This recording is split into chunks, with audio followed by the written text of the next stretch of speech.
嚟緊嘅土耳其國籍，唔知佢買樓定係做定期存款好。根據我哋客戶嘅經驗，10個投資者有9個最後都冇乜買樓，而唔係做存款。不如我哋一齊睇下點解啦。樓係一個好清晰又實在嘅資產。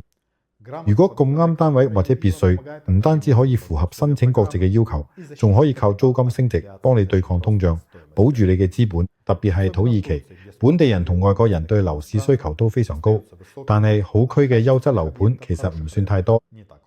如果做定期存款，你冇錢就會變咗做土耳其里拉，3年之後嘅結果就要睇利率、通脹同埋匯率點樣變。你入場嘅時候用50萬美金，但係到時出嚟換返美金可能已經完全唔同價值。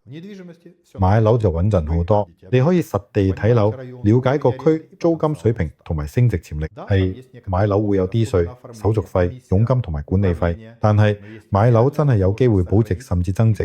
唔係淨係為咗冇護照咁簡單。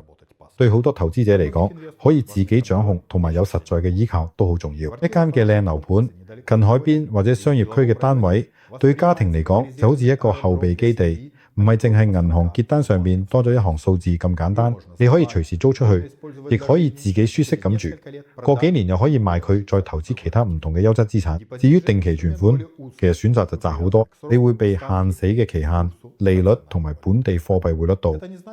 呢個唔代表定期存款係一個差嘅選擇，佢比較適合已經有一定嘅投資組合，而且又唔想搞房地產嘅人。但如果你嘅目標係為整個家庭嘅護照，而且又想資金運用得精明嘅，通常房地產通常都會贏出。佢 Torrance 啦，我咁多年嚟都幫投資者比較呢兩條路，好冷靜，用數據好似幫自己咁樣分析。